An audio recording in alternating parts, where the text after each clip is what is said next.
Right. And I think part of that conversation too is that, especially because they're so used to looking at things on social media and seeing the end result that always is the final result, but they don't know what it's like to fail and how that's like part of figuring things out. Like that's a great part of life. Who gives Yeah. a shit if you fail? And Yeah. I think they're so embarrassed, like everything is embarrassing at this age. So they're embarrassed to fail because they don't want anyone to see that happen. Yeah. But I think I mean, I guess we don't learn that until later in life, but that is really where the growth comes from and how you learn not to do that again. And you can try other things and how important that is for like growing your, what I like to call like the Karate Kid wax on, wax off thing in life. You learn different things, and all of a sudden later in life, you're like, oh, wait, I know how to do that because I learned this in some Yeah. other task and now I'm good at it. So I think the failure is really where the lesson is too, and knowing that that's okay. It's critical, but I think a lot of that comes to parenting, right? And I think what Yeah. we forget, what's misunderstood, is that we as parents have so much influence over our kids' lives. And and probably we forget it because we're sitting there scrolling our own phones all the time, right? We Yeah. forget to look up from our own devices to know that we have the opportunity to impact our kids. But I had a conversation with my daughter not long ago where she was going through a tough time, and when she talked to me about it, she said, "I didn't tell you because I thought you were going to get mad at me." Right. And my response was as neutral as I am right now. I didn't get mad at her. I didn't get upset. And we just talked about it and said, "Hey, I want you to be healthy. I want you to be strong. Like, let's talk through it. We're going to make through this together." And I think too many parents are criticizing our kids for their failures instead of celebrating their growth in the moment, right? Like, and Right. and if you And they're so criticize, scared of our reactions. Yeah. right, and now why would they try again? Why would they stand up and keep Mm, pushing themselves forward if we got mad at them in the first place? right. We talked about their failure as failure instead of talking about their failure as growth.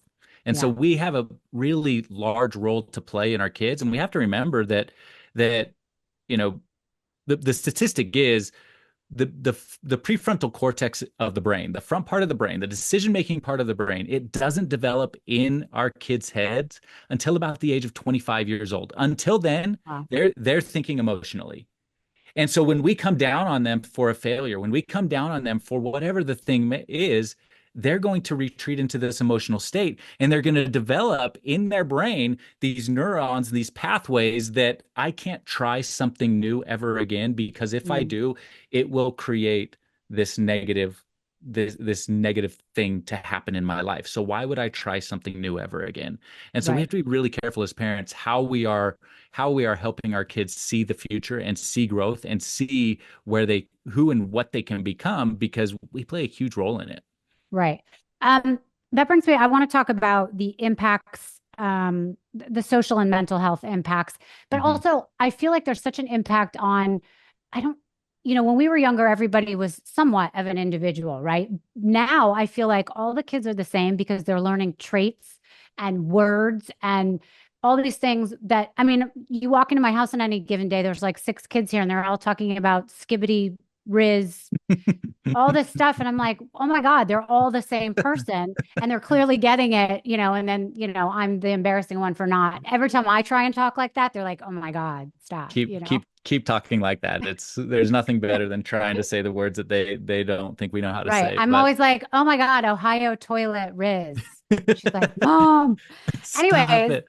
yeah, the point is, I just want to know your thoughts on what you call digital atrophy and its impact on young people and the mental health Yeah, wise. it's a good thought. And what I think is happening is that when we spend so much time in the digital world, we are limiting our brain from growth. And so if you think of atrophy, right, you're thinking of, I ruptured my Achilles a few years ago, and it didn't take very long for my entire leg to shrink down to nothing, right? Like my Mm, muscles were gone. It was a pretty rough, traumatic experience. And I think what's happening today in the world with our kids is that they're spending so much time on these devices, seeing other people, watching other people's experience, that they're forgetting to experience the world themselves. And when yeah. I think about like creation, I think that we as human beings are here to create things. And I think that happiness comes through creation. Well, digital atrophy to me is that the world has turned us, or smartphones have turned us into consumers. All we're doing now is consuming, consuming, consuming. And if that's all we do, then we aren't exploring that growth in our brains to step into our real potential, which is creators of all these great things, creators of great podcasts, creators of, writing books, creators, whatever the kids want to become in their lives, because we're spending so much time consuming. And when we do that, our brain is literally atrophying. It is literally becoming less of what it could become.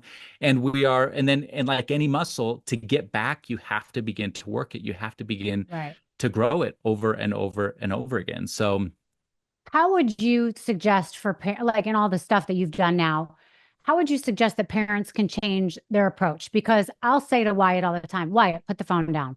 Go read a book, go do this, go do that. I think it would be a great idea for her to start a podcast with kids her age. I have a awesome. studio.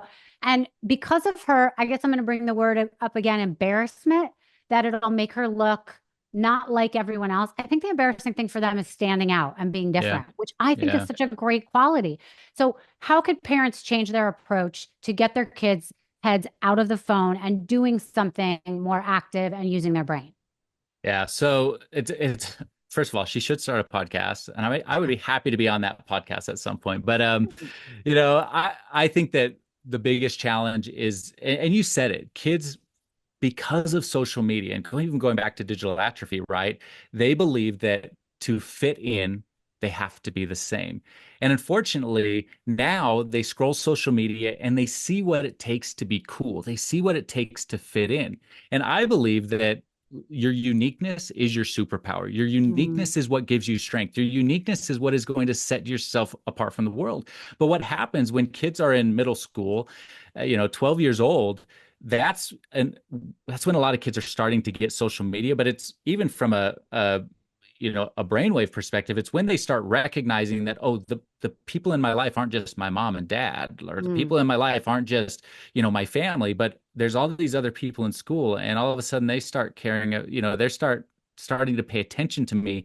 And so you almost like have to feel like you fit in hmm. so that you become a part of the crowd. Yeah. And part of it is natural evolution. As kids grow, and even as you get into that high school age, they stop kind of caring a little bit more about other people. Not always, but they stop caring. But I think for parents, the biggest thing that we can do is that we have to teach our kids how to make their phone usage really, really meaningful.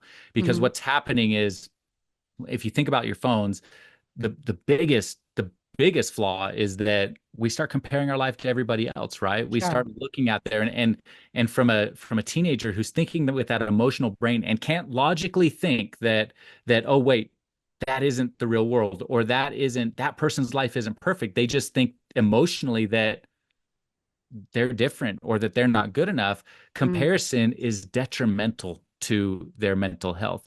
And so yeah. we have to start teaching our kids that there is a life outside of social media and that it's not meaningful. One of the things I always say is that when you find your 1 second of strength, going back to your 1 second of strength, when you find your 1 second of strength to walk away from the thing that's hurting your heart, it could be an influencer that you're following, it could be a friendship, it could be a relationship, it could be TikTok or just scrolling your phone. When you find your 1 second of strength to walk away from the thing that's hurting your heart, the very next second will be the best second of your life.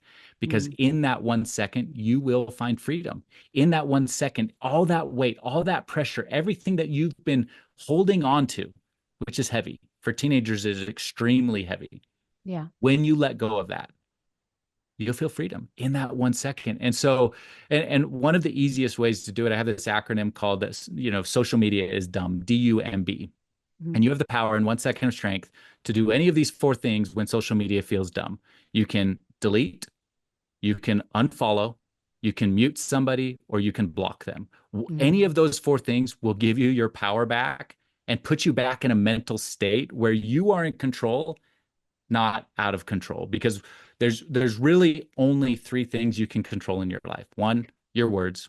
Two, your behavior. And three, your mindset. And when we Right. give social media power over those things, we are limiting our happiness in the long run.